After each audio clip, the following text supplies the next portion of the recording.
Algorithm creator असाल तर हा शब्द तर ऐकला असेल, पण तुम्हाला खरंच माहिती आहे का की अल्गोरिदम म्हणजे काय? काही लोक म्हणतात अल्गोरिदम माझे व्हिडिओ पुश नाही करत, काही म्हणतात तो फक्त मोठ्या क्रिएटरला सपोर्ट करतो.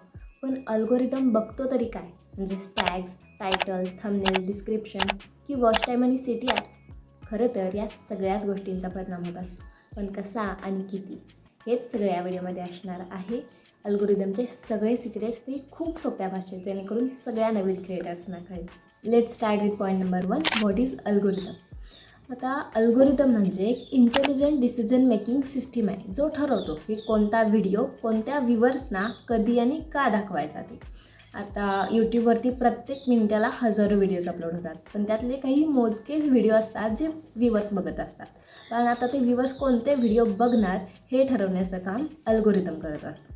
आता 2025मध्ये तर अल्गोरिदम पूर्ण AIवरती चालतो आणि तो AI इतका इंटेलिजंट आहे, तर तो फक्त आता तुमचे डिस्क्रिप्शन, टॅग्स, टायटल या सगळ्या गोष्टी फक्त नाही बघणार आहे, तर तो तुमचा व्हिडिओ ऐकतो, तुमचा व्हिडिओ समजून घेतो. तुम्ही काय बोलता, कसं बोलता, या सगळ्या गोष्टी AI बघत असतो.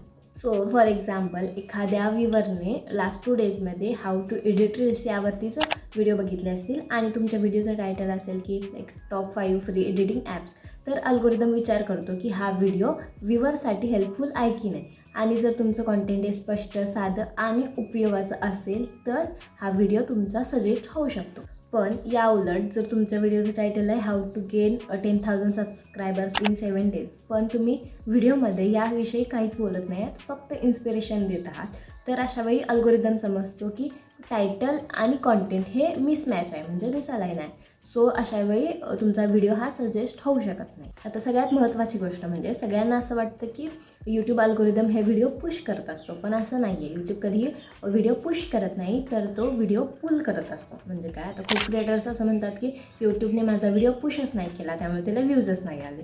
पण तुम्हाला व्ह्यूज जास्त देण्यासाठी यूट्यूब तो सगळ्यांनाच व्हिडिओ नाही ना दाखवू शकत. या उलट पुल म्हणजे यूट्यूब व्ह्यूवर्सच्या आवडीनुसार करेक्ट व्हिडिओ पुल करत असतो. म्हणजे तो बघत असतो की हा व्ह्यूवर कुठले व्हिडिओ बघतोय, कुठे किती वेळ थांबतोय, वॉच हिस्ट्री काय आहे, कुणाला सबस्क्राईब केले, आणि या सगळ्या निकषांवरून तो ठरवत असतो की कुठला व्हिडिओ करेक्ट आहे, आणि मग तोच व्हिडिओ हा व्ह्यूवरला रिकमेंड होत असतो. म्हणजे तो व्हिडिओ पुल करतो. आणि पुल मॉडेल म्हणजे पर्सनलाइज्ड यूट्यूब. म्हणजे आता माझ्या फीडमध्ये दिसणारे व्हिडिओज वेगळे आहेत, तुमच्या फीडमध्ये दिसणारे वेगळे असतील, तुमच्या व्ह्यूवरच्या तर अजून वेगळे असतील. म्हणजे सगळ्यांसाठी वेगवेगळे व्हिडिओज आलेले असतात फीडमध्ये. जसं की इन्स्टावरती आपण बघत असतो, 1-2 सॅड रील्स बघितल्यानंतर, लाईक केल्यानंतर तशाच प्रकारच्या पुढे पण रील आपल्याला बघायला मिळतात. सो तसंच यूट्यूब इथेही काम करतं. आता क्रिएटर म्हणून आपल्याला कुठल्या गोष्टी लक्षात ठेवायच्या आहेत, तर फर्स्ट म्हणजे स्पेसिफिक ऑडियन्स लक्षात घेऊनच कॉन्टेंट तयार करा. म्हणजे आधी तुमचं निश क्लिअर ठेवा आणि त्यानुसार कॉन्टेंट बनवा. सेकंड म्हणजे तुमचं कॉन्टेंट हे व्ह्यूवरच्या इंटेंटशी मॅच व्हायला पाहिजे. म्हणजे म्हणजे लोकांना काय हवं आहे तेच तुम्ही त्यांना द्या किंवा दाखवा. आणि थर्ड म्हणजे फक्त व्ह्यूजच्या मागे लागू नका, तर कॉन्टेक्स्ट द्या. म्हणजेच कॉन्टेंटमध्ये व्हॅल्यू द्या. तर तुम्हाला तो 3 इडियट्समधला डायलॉग माहितीच असेल, सक्सेस के पीछे मत भागो, एक्सलेंस के पीछे भागो, लाईक दॅट. आप कहाँ थे ज्ञानी बाबा? सेकंड पॉईंट म्हणजेच content is more important than metadata. तर मेटाडाटा म्हणजेच टॅग्स, डिस्क्रिप्शन, SEO वगैरे. आता ह्या सगळ्या गोष्टी अल्गोरिदमला सांगत असतात की तुमचा व्हिडिओ हा कशाशी रिलेटेड आहे. या सगळ्या गोष्टी इम्पॉर्टंट आहेतच, पण कधी ज्या वेळेला तुमच्या कॉन्टेंटमध्ये व्हॅल्यू असते त्यावेळेला. आता तुमचं SEO 100% आहे, पण तुमच्या कॉन्टेंटमध्ये व्हॅल्यूच नाही आहे, तर हे AIमुळे लगेचच कळतं. त्यामुळे तुमचा हा व्हिडिओ पुल होत नाही. आणि या उलट जर तुमचा SEO एकदम बऱ्यापैकी असेल आणि तुमचा कॉन्टेंट हा स्पष्ट आणि हेल्पफुल असेल आणि ऑडियन्स रिटेन करणार असेल, अशा वेळेला तो व्हिडिओ लगेचच पुल होतं, जास्त रिकमेंड होतो. आज अल्गोरिदम चेक करत असतो की व्ह्यूवर तुमचा पुढचा व्हिडिओ बघतोय की नाही, व्हिडिओ स्किप करतोय का, व्हिडिओ रिवाइंड होतोय का, किंवा म्यूट करतोय का. आणि सगळ्यात महत्त्वाची गोष्ट म्हणजे तो बघत असतो की तुमच्या व्हिडिओला लाईक्स येत आहेत का, कमेंट्स येत आहेत का, आणि सबस्क्राईबसुद्धा होतोय का चॅनल. या सगळ्या गोष्टी जर एकत्रित असतील तर तुमचा व्हिडिओ हा जास्त रिकमेंड होत असतो. तर SEO तर इम्पॉर्टंट आहेच, पण त्यापेक्षाही इम्पॉर्टंट आहे ऑडियन्स रिटेन्शन. म्हणजेच थर्ड पॉईंट, वॉच टाईम आणि CTR. तर 2025मध्ये अल्गोरिदम जरी कितीही बदलला असला तरी वॉच टाईम आणि CTRला आज पण तेवढंच इम्पॉर्टन्स आहे.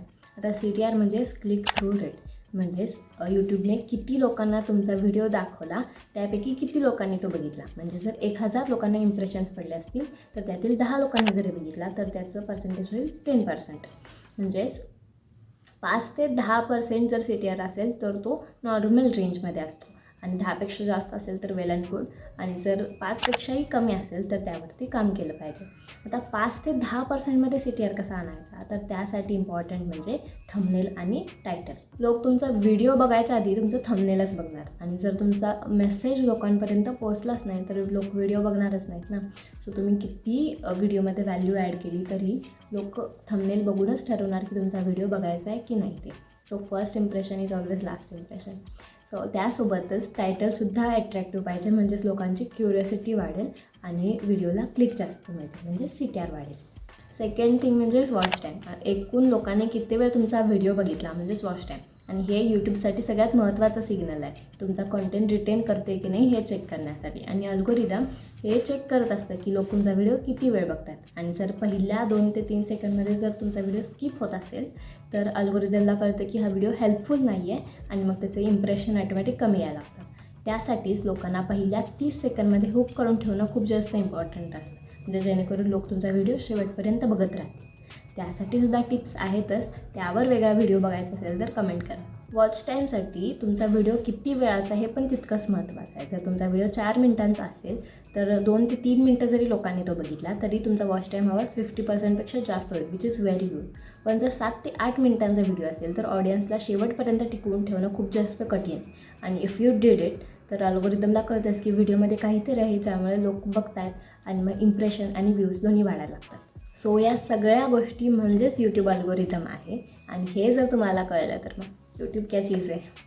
नहीं मैं नहीं मानता.